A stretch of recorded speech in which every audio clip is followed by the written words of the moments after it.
Hey, Carbon Collective team. My name is Zach. I am the founder of Carbon Collective, and welcome to this month's, let me get that mouse out of the way. Welcome to March 2020's newsletter. We have 4 great articles for you today. And the first one, I want to go into some depth because it's super interesting. So you can see it here. Fossil fuels are wildly more expensive than previously thought. Basically, the study came out that is projecting that this key metric that all kind of the financial world of the fossil fuel industry is based on is really wrong. And that could lead to some really financially devastating things in that the financial fuels could be kind of the next real bubble here. So let's dig into what that means. That metric is called the levelized cost of electricity. This is called the LCOE. And the LCOE is kind of like the number that is put out by the International Energy Agency, the IEA, and the U.S. government's Energy Information Administration, EIA. And it's kind of like these global statistics which go over, all right, how quickly, it's like these actuarial tables, essentially, of how quickly does a coal plant become like less efficient? And how quickly is that for a gas plant and hydro and all of these things? And that's really important to know because a utility is like, all right, we're going to put $100 million. I don't know how much these things cost, but let's say something like that, $100 million into building this new power plant. How can we make sure that investment is worth doing it, that over the course of the lifetime of that power plant, 30, 40 years, that we'll make our money back and then some? You could project it fairly easily if you knew that that plant was going to operate at peak like new efficiency, but it's not going to. Stuff's going to happen, gunk's going to build up, like it's not going to operate as efficiently over time. And so that's why the LCOE, the levelized cost of electricity, comes in as such an important factor. It is essentially saying what is the rate of decline that we can estimate at how cheaply this plant will be able to produce electricity, or how much it will cost per given unit of electricity. And this study basically went in and said, okay, we actually have some data on this now. We have a few decades of data of looking at the LCOE. How did it actually turn out? And the answer is not great compared to the projections. So let's read this.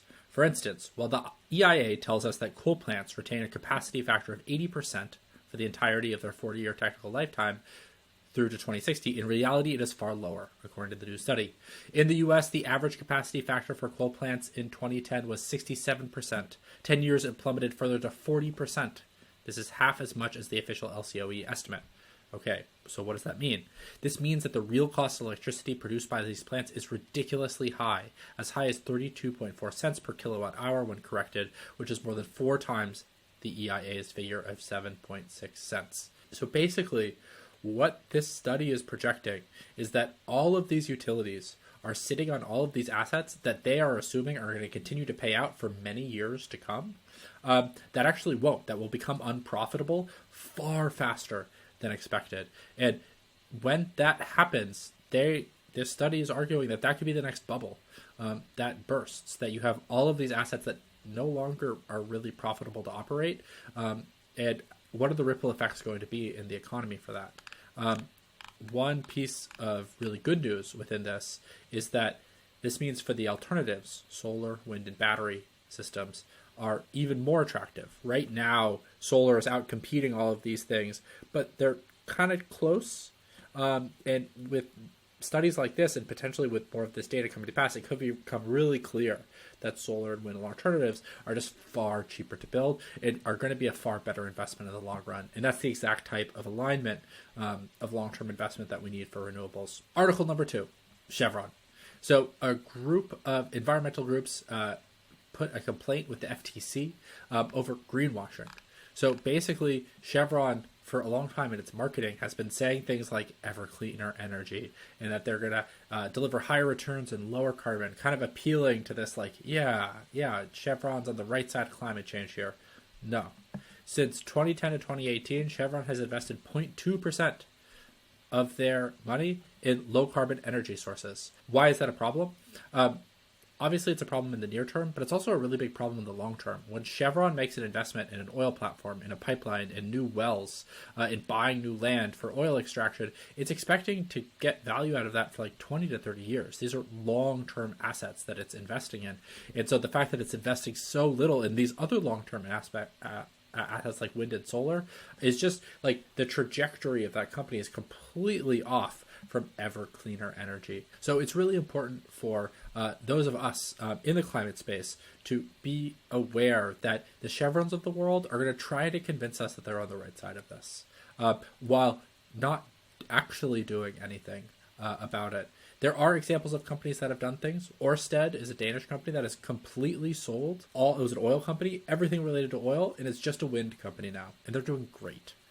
So that is the example of like what we need the Chevrons of the future to be. And until they're there, it's all really just greenwashing. So be on the lookout for that. Third story is one that is just very heartwarming. And it's just an example of just such like the win-wins that are out there in fighting climate change. So this school in Arkansas, this school district, had some of the lowest paid teachers in the entire state. And they had this big field in the back of the school. And so what they did is they erected 1,500 solar panels in that field. And so the school was able to save a lot of money on its electricity bills, but also was able to sell a lot of power back to the grid. And in doing that, they gave the savings to teachers. And so they gave them a raise of up to $15,000. And it's just like such a great win-win of how we can use these creative ways of, especially kind of like this decentralized power in order to bring a little bit more economic justice to the world as well. Final article. This is just really cool. There's this stadium in London has installed 10 of these wind turbines. And normally when you think about a wind turbine, you think about something sticking out of the ground with a spinny thing on the top of it, kind of like a propeller. And these turbines are basically saying this company called Alpha 311 is like, I think there's already millions of wind turbines that have already been erected. We just need to add the right spinny thing to them. And so what they build is this column, this cylinder here, that will spin on street lamps and streetlights. And it will, from passing cars, will cause it to spin, and it can provide power up to the streetlight and also down back into the grid. And supposedly, according to this article, it's that it can provide the equivalent electricity as 20 square meters of solar panels, which is super impressive. So again, this is like just one of those things that's so inspiring of how do we take today's existing built environment and make it cleaner, make it more cost effective, and just double down on what we've built and just in making kind of our world better. So huge kudos to them. I'm really excited to see where we can go with this and when I can have a spinny thing on the street corner near me. So that is all for this month's update. If you have any questions or comments about it or about Carbon Collective, check us out, carboncollective.co. Shoot us an email, hello@carboncollective.co, and we will see you in April of 2020.